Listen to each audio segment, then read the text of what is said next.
A paz do Senhor a todos, sejam todos bem-vindos a mais uma lição da Escola Dominical da classe de jovens. E na lição de hoje, o título nos traz a seguinte descrição: a oração de Paulo em favor do seu espinho. É isso mesmo. No livro de 2 Coríntios, capítulo 12, versículo 7, a palavra do Senhor diz o seguinte: e para que me não exaltasse pelas excelências das revelações, foi-me dado um espinho na carne, a saber, um mensageiro de Satanás para me esbofetear, a fim de não me exaltar. Nós iremos aprender aqui que Paulo, ao orar para ser livre de seu espinho, ele recebe de Deus uma resposta diferente, porém mais impressionante do que se imaginava. Antes de prosseguir, quero deixar aqui como tarefa de casa a leitura e meditação do texto bíblico, que é a base da lição de hoje, que está lá em Coríntios, 2 Coríntios, capítulo 12, versículo 7 ao 10, e também o versículo 15. Vamos agora para a lição. Hoje vamos compreender as importantes lições aprendidas com o apóstolo Paulo em um curioso pedido feito a Deus e todo o seu contexto. Quando escreveu sua segunda carta aos cristãos na igreja de Corinto, o apóstolo fez a referência de uma sequência de 3 orações que fizeram acerca de um espinho na carne.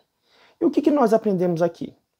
Primeiro, sobre a importância em testemunharmos acerca das maravilhas de Deus em nossas vidas. Segundo, anota aí, sobre o espinho na carne e seus efeitos. Terceiro, que também há orações sinceras que suas respostas divinas são negativas. Quarto, que a graça de Deus é suficiente em nossas vidas. E vamos começar com o valor de um testemunho. No início do texto, Paulo dá um valioso testemunho de um momento muito especial vivido por ele em sua caminhada espiritual.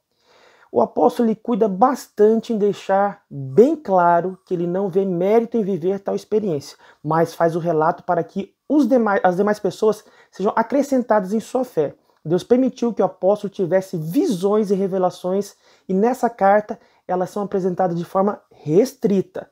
Já de início ele deixa muito claro que não poderá dar muitos detalhes acerca das palavras que ele ouviu, que por serem indescritíveis não podem ser explicadas, mas sentidas. Essa experiência aconteceu provavelmente em Tarso, pouco antes da primeira viagem missionária. Paulo foi levado ao terceiro céu, onde está Deus, e durante esse momento ouviu palavras impressionantes. Possivelmente foram reveladas a respeito do Evangelho de Cristo e das glórias indescritíveis dos céus que estão reservados aos cristãos. Esse breve testemunho da experiência sobrenatural de Paulo nos serve de exemplo para incentivar a gente a compartilhar com as pessoas as bênçãos de Deus em nossas vidas, já que muitas bênçãos em nossas vidas podem servir como um incentivo para que pessoas que têm passado por grandes dificuldades possam aprender com isto.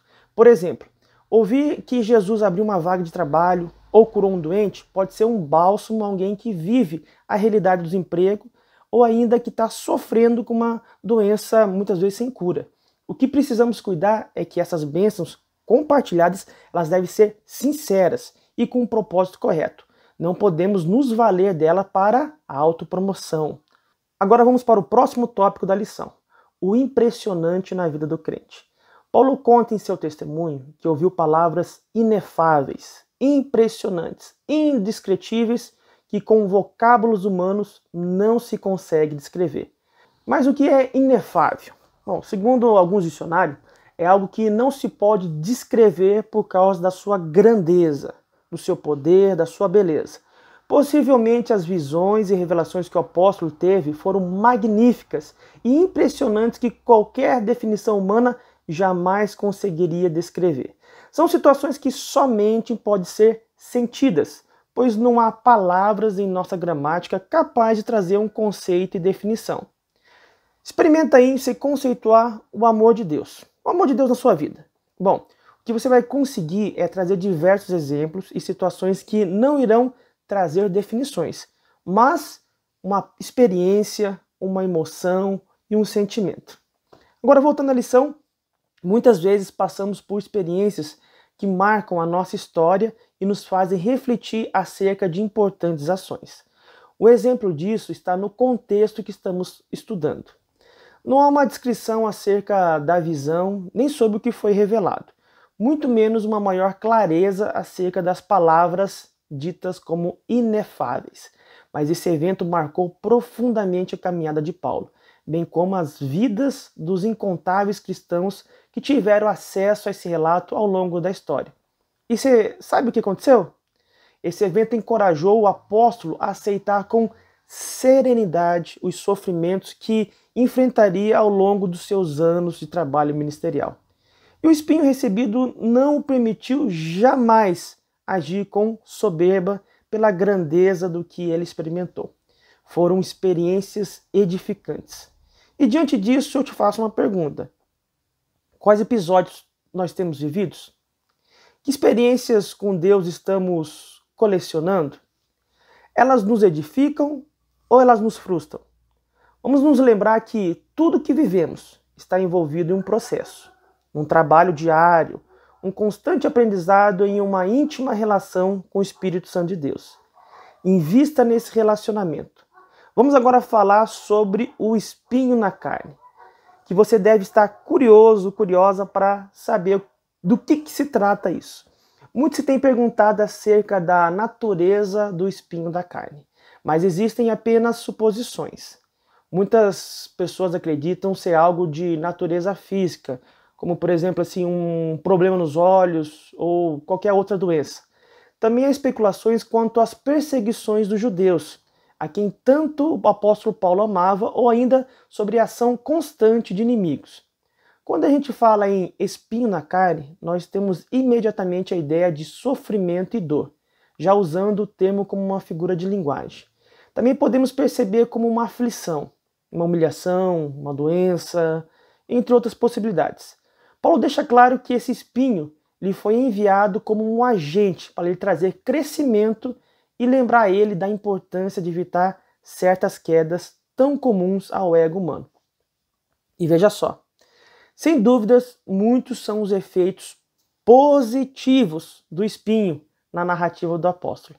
A suficiência da graça, a fraqueza sendo dissipada frente ao poder de Deus e o orgulho sendo cedido pela humildade.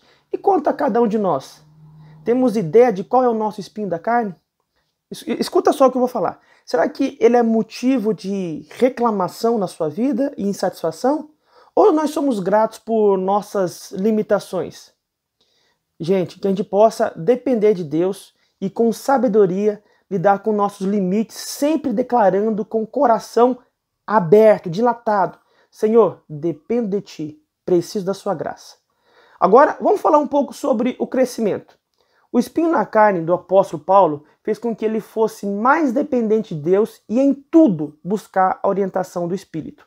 Sempre quando havia um desafio, ele saía mais fortalecido. Chegou ao ponto de, com serenidade, afirmar que sentia, escuta só, prazer em suas fraquezas, suas dificuldades e suas perseguições, tudo por amor a Cristo. Agora eu te pergunto, de onde vinha tudo isso? Esse prazer era fruto da certeza de que tudo contribuiria para o bem, até as limitações e até o sofrimento. Quando a fraqueza assolava o seu corpo, sentia-se forte em Deus e triunfante ele cumpria a sua missão.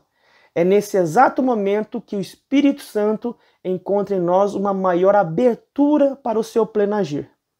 Do contrário, quando nós estamos cheios de nós mesmos, não há espaço para a dependência divina e o orgulho nos impede de ver cristalinamente os reais desafios de nossas vidas.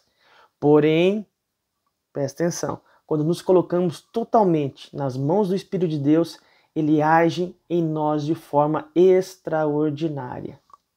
Isso gera nossa última abordagem da lição, que são as correções. Isso mesmo.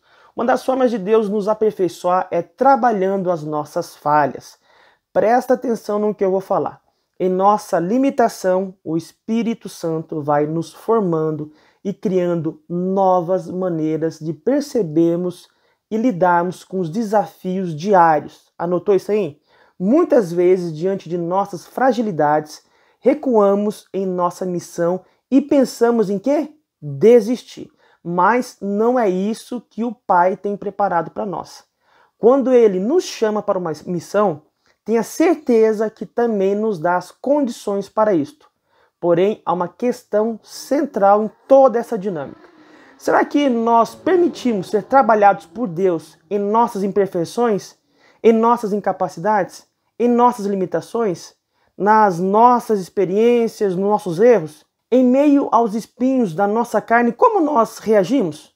A oração de Paulo é a resposta para o nosso sucesso em Deus. Que o Papai do Céu lhe abençoe grandemente. Foi um prazer imenso estar aqui contigo para compartilhar uma palavra que transforma a vida. Um forte abraço e fique todos na graça do Papai. Deus abençoe.